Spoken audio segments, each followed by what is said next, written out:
Toad the brake van was feeling sad.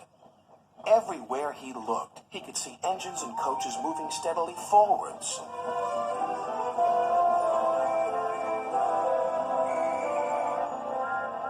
They all looked confident and cheerful.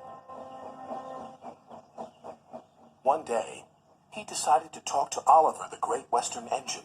I'm always going backwards, Mr. Oliver. I have forward-thinking views. I could be a leader, if you know what I mean. You can't be a leader without a train to follow. You don't have a train, Gordon said. Toad felt sadder still. Oliver wanted to help. You're a very useful brake van, Toad. You help me brake, and you keep my freight cars in order when we go down hills. I know, Mr. Oliver, but it would be so exciting to go forwards for a change instead of always seeing things sliding away from me.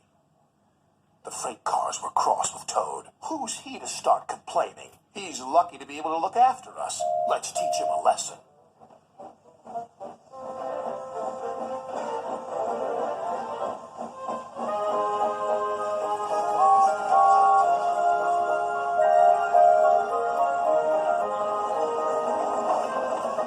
The freight cars decided to carry out their plan when they reached Gordon's Hill. When they were nearly at the top, they played their tricks. Ready, steady, go! And they jerked at a coupling, which broke. We're making your wish come true, Toad! Follow the leader, yelled the freight cars. Toad was still in a state of shock, so he didn't know what to think, and he couldn't ask the conductor. He had jumped clear.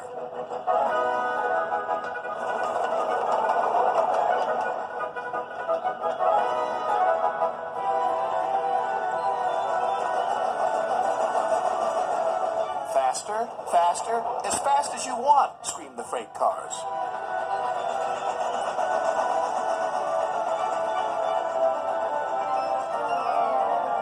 Suddenly, Toad found it fun, but the fun was soon over. A crossing lay ahead and the gates were closed. Toad couldn't stop. Worse still, Toad now realized he was on the wrong track. There ahead was Gordon. The signalman changed the points just in time.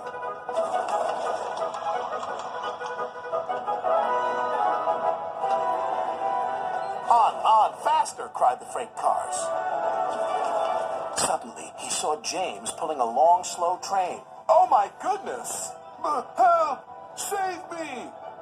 A quick-thinking shunter did, just in time.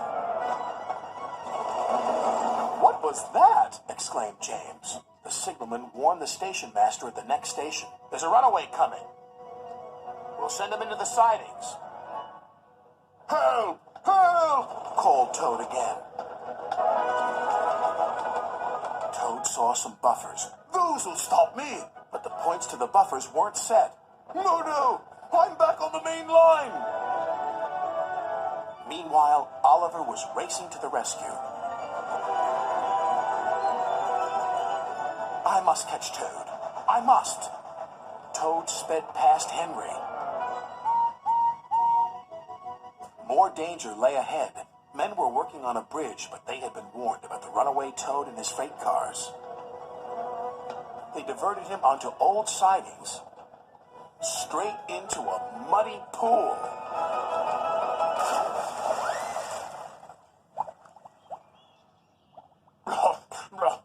Stopped at last. Oliver arrived, and when he saw Toad, he could only smile. A pond is the only place for a toad, I suppose. That night, Toad spoke to Oliver. I'm sorry, Mr. Oliver, if I caused you any embarrassment. That's all right, Toad. So what do you think of going forwards? It was fun, decided Toad, but from now on I'll be happy to look forward to the future, busy going backwards, so to speak.